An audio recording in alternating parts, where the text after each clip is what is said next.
Allez, on va attaquer avec celui au poulpe et au chorizo. Oh là là. Et ça, c'est quoi ça? Du cochon. Le cochon, fameux cochon.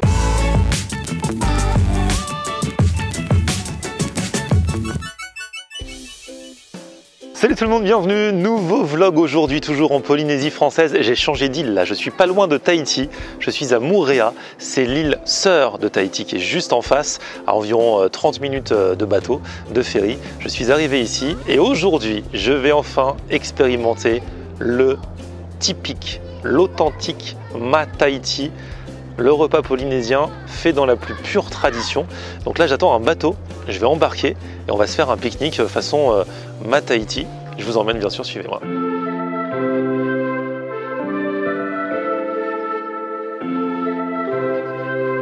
Bon là, on va pas manger tout de suite. Juste avant, on s'arrête un petit peu avec le bateau en plein océan à la découverte des poissons. On peut faire du snorkeling ici, il y en a trop quoi. Oui, et là, regardez, on se baigne un peu. Et alors ça, c'est des raies quoi? Pastenague. Et du coup, c'est pas dangereux? Non. C'est gentil, ça fait même des massages. C'est vrai? C'est doux? Vas-y, fais voir. Voilà. Massage polynésien, massage gratuit. Madame, un massage? Elle ne se mange pas. Hein. Non, enfin, du moins nous on le mange pas. On les respecte. On les respecte ici, voilà. C'est important. Hein. Ah là là, on va pas te manger. Non.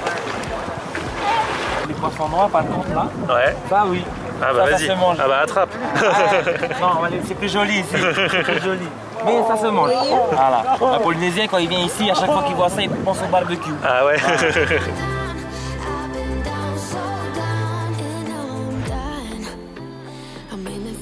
On est où ici là? On est sur notre moto, on a une petite propriété de notre compagnie. D'accord. Et là, on va bien manger aujourd'hui. Voilà, donc là, ça va être le vrai repas traditionnel. On mange avec les doigts. Hein. On mange avec les doigts. Et du coup, c'est préparé dans le four. Dans le four traditionnel qui est là-bas, on va aller le voir juste après. Ok. Ok. Ça marche.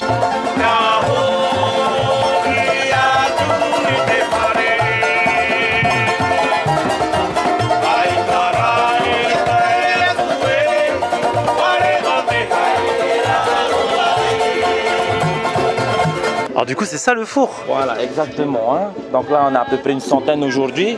Donc la quantité qu'on a fait c'est à peu près 150 pour 150 personnes. D'accord. Mais là il y a déjà des choses dessous. Ça y est, ils ont mis ce matin, en fait ils ont préparé la nourriture dans des cajots comme les cages qui sont là-bas. Ouais. Ok, ils ont préparé la nourriture, ils l'ont mis à l'intérieur. Et il n'y a qu'une seule personne qui prépare, on va dire, tout ça. C'est le monsieur qu'on a vu en train de jouer à la basse tahitienne. C'est la seule personne qui va préparer le feu et pour la mise en terre de la nourriture. Voilà. Donc là on récapitule, toute la nourriture elle a été enterrée. C'est ça. Ils ont préparé on va dire le bûcher la veille.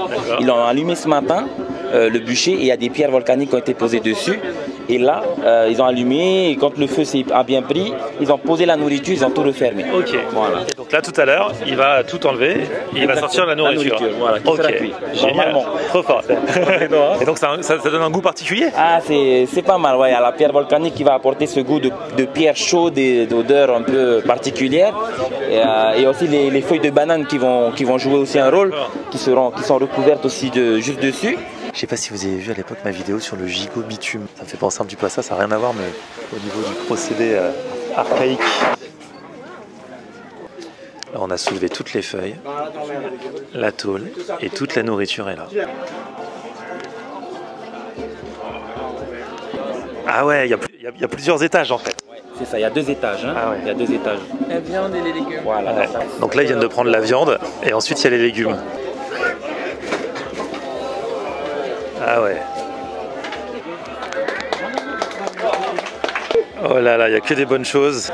Donc là, ils ont tout sorti et maintenant ils vont tout installer pour partager. Là, il y a près d'une centaine de convives pour partager ce Mat-Tahiti authentique. Eh, bravo chef. Maruru. Oh là là. Et ça, c'est quoi ça? Du cochon. Le cochon, fameux cochon. Si quelqu'un jette la graisse de ce cochon-là, je le tape. C'est vrai? Ah ouais. Tout se mange. Tout se mange, là se mange. Bon, bien sûr, les os, on va éviter, oui. Hein, mais le gras et la nourriture, la viande, c'est les deux qui vont ensemble. On va s'exécuter. Donc ça, c'est des feuilles de cocotier et dedans, vous avez fait cuire des bananes. Oui. Ok. Et c'est enveloppé avec de la feuille de banane. Ça, hein. Magnifique. J'enveloppe les fruits. Hein, top. Ouais, comme ça, il y a tous les parfums. Voilà, hein. Là, on retrouve le fameux ourou. Le fruit de l'arbre à pain. Bon, du coup, ça y est, tout est prêt, tout a été servi. Et du coup, c'est un joli buffet qui est en train d'être disposé. Et comme ça, Ali, tu vas pouvoir nous montrer tous les plats. Ouais, le fruit de l'arbre à pain. Le ourou. Voilà, je connais, j'adore le ourou maintenant. Pain coco. Le pain coco, ça aussi, excellent. Taro. Ouais, le taro. Tubercule. Ensuite, banane plantain. Banane normale. Poisson cru au lait de coco fait avec beaucoup d'amour. Ah, c'est lui qui l'a fait. Ici, on a de la chèvre au lait de coco. De la chèvre. Ah oui, on m'a dit qu'il fallait goûter. Ça aussi, ça fait partie des plats vraiment de fête typiques et tout. Ça, c'est important. Okay. C'est vraiment l'une des bases également. Hein. On a des bénitiers. Bénitiers, donc coquillage, ouais, j'avais goûté. Ouais. Il a quoi là? Curry? Voilà, au curry au lait de coco. Hein. D'accord. Voilà, beaucoup de lait de coco. Ici, on a du cochon pouachou. On dit le pouachou. Pois cochon. Voilà. Ah, moi j'avais goûté pois rôti, donc c'est différent. Ça veut dire que c'est assaisonné différemment? Voilà, on va dire aussi que la cuisson est différente. Okay. Et bien sûr, on a rajouté des légumes. Okay. Ici, on a du poulet aux épinards. Au lait de coco. Poulet fafa? Voilà, poulet fafa, exactement. Je connais. Tu peux vivre ici maintenant. Et là, on a le cochon. Aïe. Ça, la graisse là, c'est la vraie. C'est là où il faut manger même le gras. Sinon t'es pas content. Sinon, mange le tartin. On a ici, c'est comme des desserts un peu gélatineuses. C'est du poé, on appelle ça du poé. Ah oui, j'ai déjà goûté. Voilà, ouais. On a potiron, manioc et banane. Ok. Bien sûr, on a des ananas. Ah, ananas de Moorea. Ah ouais, ici c'est la capitale de l'ananas. Ah ouais, l'ananas de Moorea, il a la particularité, il te fait pas mal au palais. T'as pas des affes, il est pas trop acide. Non, celui-là, il est sucré, comme moi. Sucré comme moi, voilà, sucré comme moi. Il est sucré, il est doux. Ouais, je me suis fait une belle assiette là, quand t'as tant de choses au buffet. Donc le fameux poisson cru au lait de coco, le fameux cochon qui a l'air trop bon, la chèvre, là il m'en a même rajouté, la chèvre au lait de coco. Moi j'adore manger mon poisson cru au lait de coco avec un peu de pain coco. Et ce pain coco il est particulièrement bon, particulièrement parfumé. On en a déjà parlé dans une vidéo précédente, mais waouh, t'as vraiment le goût de coco. Là c'est le fameux cochon. Là le porc là, il sent trop bon. Il a dit qu'il faut tout manger, hein. Même le gras. Il est tendre. Cette cuisson là, elle donne particulièrement un côté tendre à la viande. Et en plus de ça, un goût vraiment particulier. C'est vrai que quand on mange les différents plats cuits d'une façon ou d'une autre, la cuisson contribue également au goût. Surtout là quand c'est fait sous terre, quoi. Mais le porc, aussi bien la sensation en bouche que le goût, c'est chambre. Bon, il a dit qu'il fallait manger même le gras. C'est vrai que moi, je mange fat, mais j'aime pas trop manger le gras. Mais bon, là, je le fais juste ce petit morceau pour lui faire plaisir. C'est vrai que c'est bon, c'est parfumé. Ça a vraiment un côté bonbon, quoi. La chèvre au lait de coco, ça, on m'a dit qu'il fallait que je goûte aussi. Je l'ai pas fait depuis le début. Un peu plus ferme, forcément, ce genre de viande. Mais pour en avoir goûté d'autres, celle-là, elle est tendre. Et puis avec le goût lait de coco et tout.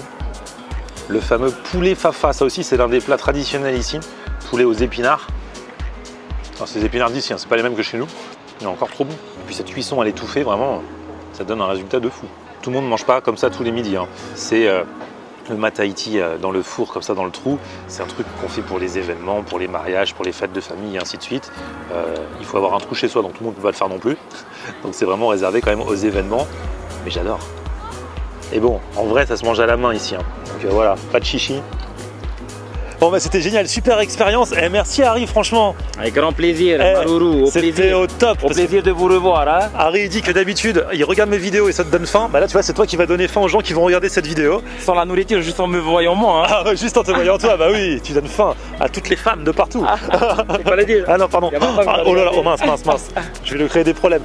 En tout cas, alors, si vous voulez vivre vous aussi cette expérience, c'est possible. Hein, si vous venez au départ de Moorea. Et c'est Moorea Mahanato. Je vous mets toutes les infos dans la description.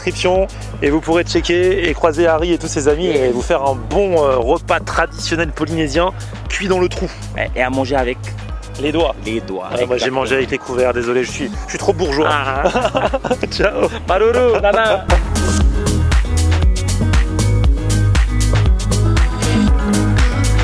Et alors là, je vais profiter d'être à Moorea pour aller faire un tour chez Hugo. Hugo, c'est un abonné qui m'avait contacté quand il a su que je venais en Polynésie française et qui m'avait dit si tu passes par Moorea, est-ce que tu peux passer par mon snack? Et j'ai regardé les photos de ce qu'il fait et ça m'a donné envie. C'est des sandwichs, mais apparemment dans un pain viennois avec des produits du coin.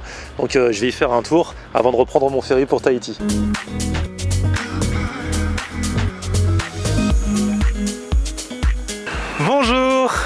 Ça va et toi? Au top. Enchanté.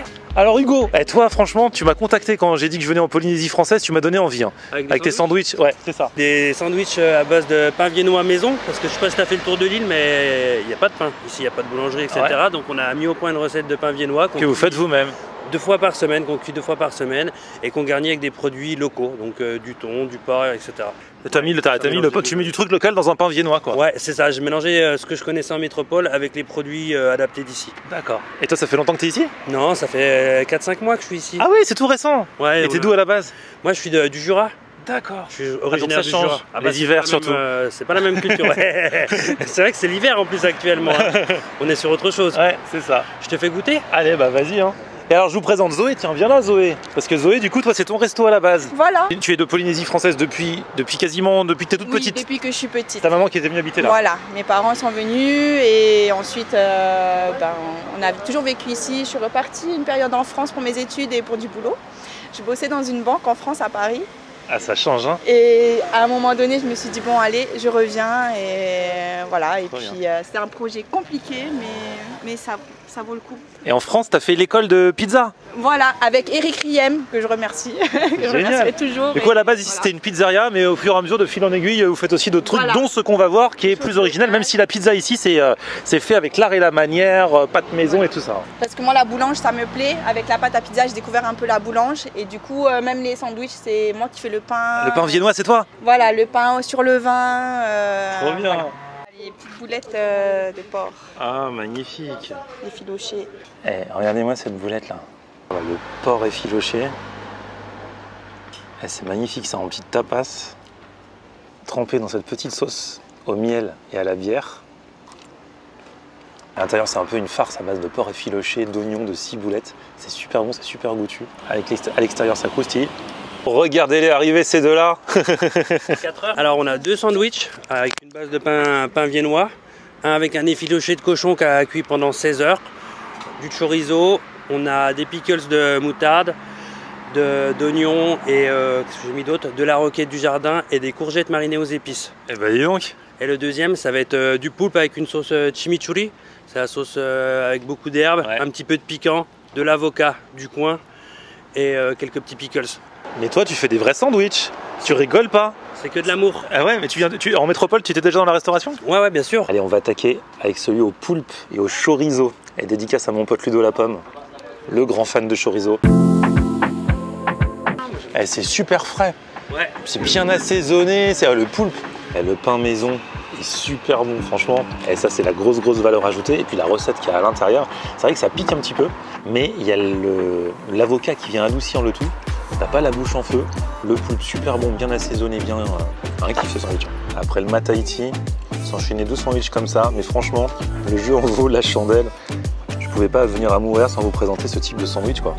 Là celui au porc effiloché, toujours ce pain tout moelleux, et à l'intérieur le porc est trop bon, avec les petits légumes. Ça c'est vraiment de la street food cuisinée quoi, comme j'aime, de A à Z là, 100% maison. Trop content d'avoir découvert ça ici à Moorea et vous l'avoir fait découvrir peut-être à vous aussi par la même occasion. Si vous passez, c'est pas très loin du ferry là. Si vous venez visiter, faites un petit crochet par ici. Franchement, j'ai kiffé trouver ce genre de sandwich ici, tu t'imagines pas ça et franchement, bravo. Merci, je t'avais dit que j'allais te faire passer un bon moment. J'ai pas fait un crochet pour rien juste avant de reprendre mon ferry, ça fait plaisir. Mais j'ai le feeling, j'ai le nez. Plaisir. Bravo en tout cas, bravo à toute l'équipe. Parce qu'ils sont là et en plus le soir régulièrement vous faites des scènes ouvertes, il y a des musiciens qui viennent. Voilà, donc on a cette grande scène qui est là-bas et les gens viennent jouer chacun leur tour, ils viennent profiter, ils boivent une bière et ils profitent de la scène pour chanter, autant des gens qui sont en vacances que des gens qui sont sur l'île. Voilà. T'as de la chance que je parte, sinon je t'aurais pollué la scène. C'est là où la première bière elle est efficace pour détendre. Merci à tous, en tout cas bravo. Plaisir. Je vous mets toutes les infos dans la description, puis petit pouce vers le haut si vous avez kiffé la vidéo, vous abonnez à ma chaîne si ce n'est déjà fait, et puis on se retrouve sur mon Facebook Florian On Air, et Twitter, Snapchat, Instagram, c'est aussi Florian On Air. Merci. Ok.